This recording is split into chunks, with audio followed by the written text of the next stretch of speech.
আপনার জীবনে কি হঠাৎ করেই শত্রু বেড়ে গেছে? কোনো কারণ ছাড়াই কি আপনাকে অযথা অপমান, বদনাম, আইনি সমস্যা, শত্রুর উপদ্রব বা ষড়যন্ত্রের শিকার হতে হচ্ছে? আপনার কি মনে হচ্ছে কেউ আপনাকে অযথা আটকে দিচ্ছে, আপনার উন্নতিতে বাধা দিচ্ছে, আপনার জীবনকে থমকে দিচ্ছে, অথবা কথায় কথায় ঝগড়াঝাটি, মানসিক অশান্তি, কাজ হতে হতেও আটকে যাওয়া ইত্যাদির সম্মুখীন হতে হচ্ছে? তাহলে আজকের ভিডিও আপনার জন্য। অত্যন্ত মনোযোগ দিয়ে দেখুন। আজ আমি বলবো এমন এক মহাশক্তি সম্পর্কে যার নাম শুনলে মানুষের মনে ভয় এবং ভক্তি দুটোই একসাথে কাজ করে। তিনি হলেন দশমহাবিদ্যার এক অন্যতম দেবী মা বগলামুখী। তন্ত্রশাস্ত্রে বলা হয় মা বগলামুখী হলেন এমন এক দেবী যার শক্তিতে শত্রুর জিহ্বা স্তম্ভন হয়, অর্থাৎ শত্রুর মুখ বন্ধ হয় অথবা শত্রুর আক্রমণকে স্তব্ধ করে দেওয়া যায়। নমস্কার, আমি জ্যোতিষ দেবজ্ঞ মাতৃ সাধক অমিত শ্রী। আজ আমি এক মহাশক্তি এবং দশমহাবিদ্যার এক অন্যতম দেবী মা বগলামুখীকে নিয়ে আলোচনা করব। মা বগলামুখীকে, মা বগলামুখীর স্তম্ভন শক্তি, মা বগলামুখীর মন্ত্র, মা বগলামুখীর স্তোত্র, মা বগলামুখীর যন্ত্র এবং ঘরোয়াভাবে মা বগলামুখী পুজোর খুব সহজ পদ্ধতি। এই ভিডিওর শেষ পর্যন্ত থাকুন, কারণ এই ভিডিওতে আমি এমন কিছু গুরুত্বপূর্ণ সতর্কতার কথা বলবো যা অনেকেই জানেন না। প্রাচীন তন্ত্রশাস্ত্র মতে যখন অন্যায় অত্যন্ত বেড়ে যায়, যখন প্রতারণা, শত্রুতা, অপমান, ঝগড়া বিবাদ ইত্যাদি মানুষকে ক্রমশ একটু একটু করে ভাঙতে শুরু করে, তখন দেবী এক ভয়ঙ্কর রূপ ধারণ করেন এবং তার সন্তানদের রক্ষা করেন। সেই ভয়ঙ্কর রূপই হলো মা বগলামুখী। অনেক সাধকের মতে মা বগলামুখী শুধুমাত্র বাহ্যিক শত্রুকেই নষ্ট করেন এমনটা নয়। মা বগলামুখী মানুষের ভেতরে ভয়, বিভ্রান্তি, নেতিবাচক শক্তিকেও পরাজিত করে। এবার আমরা জানব মা বগলামুখীকে কেন স্তম্ভনের দেবতা বলা হয়। দশমহাবিদ্যার এক অন্যতম দেবী হলেন মা বগলামুখী। এই দেবী হলুদ বসন, হলুদ আসন এবং হলুদ আভা দ্বারা আবৃত। এনার এক হাতে থাকে শত্রুর জিহ্বা এবং অন্য হাতে থাকে খড়গ।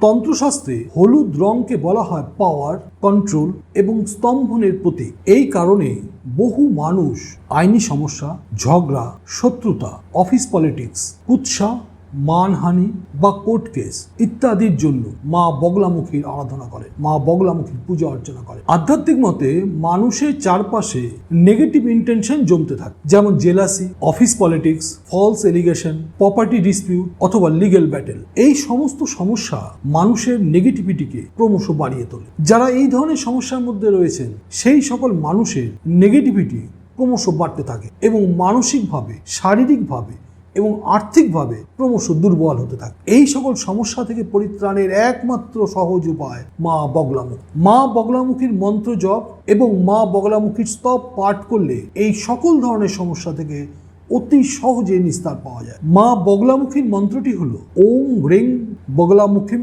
সর্বদুষ্টানাম বাচম মুখম পদম স্তম্ভয় জিহ্বম কিলয় কিলয় বুদ্ধি বিনাশায় হ্রিং ওম স্বাহা। এই মন্ত্র আপনারা অবশ্যই পাঠ করুন। যে কোনো মন্ত্রই 108 বার পাঠ করলে তা শুদ্ধ হয় এবং সঠিকভাবে কাজ করে। ঠিক তেমনি মা বগলামুখীর মন্ত্র কমপক্ষে 108 বার জপ করা উচিত। যদি সম্ভব হয় যত বেশি জপ করবেন ফল তত ভালো পাবেন। এবার বলবো মা বগলামুখীর স্তোত্র।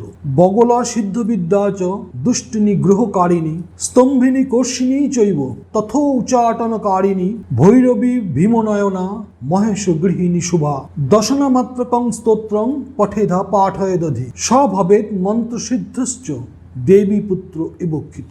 বগলামুখীর এই স্তোত্র প্রত্যেক দিন সকাল এবং সন্ধ্যা অবশ্যই পাঠ করবেন। বগলামুখীর যন্ত্রটি আপনারা এখন স্ক্রিনে দেখতে পাচ্ছেন। এই যন্ত্রটি একটি ত্রিভুজের ওপরে আরেকটি ত্রিভুজ উপর করে রাখা রয়েছে এবং তার চারদিকে একটি সার্কেল দিয়ে ঘেরা রয়েছে। বগলামুখীর এই যন্ত্র ধারণ করলে অথবা ঠাকুর ঘরে স্থাপন করলে অত্যন্ত শুভ ফল লাভ করা যায়। বিভিন্ন রকমের শত্রুর উপদ্রব, প্রতিদিনের ঝগড়াঝাটি, পারিবারিক অশান্তি অথবা অফিসে বা কর্মস্থলে সকল প্রকার অশান্তি থেকে মুক্তি দিতে সাহায্য করে। এই যন্ত্রটি মোবাইলের স্ক্রিনে রাখলেও শুভ ফল লাভ করা যায়। একটা কথা মনে রাখবেন, আমরা সবসময় বাইরের শত্রুকে দেখি, আসল শত্রু আমাদের ভেতরেই লুকিয়ে থাকে। আমাদের রাগ, লোভ, ঈর্ষা, প্রতিশোধ, অহংকার ও হিংসা এইগুলো আমাদেরকে ভেতর থেকে শেষ করে দেয়। মা বগলামুখীর কৃপায় ভেতরের সমস্ত নেগেটিভ শক্তিকে বা ঋণাত্মক শক্তিকে সম্পূর্ণ ধুয়ে মুছে পজিটিভ এনার্জি নিয়ে জীবন শুরু করা যায়। আপনাদের যদি কারোর সঙ্গে শত্রুতা থাকে তাহলে অবশ্যই কমেন্টসে লিখে জানান। নমস্কার,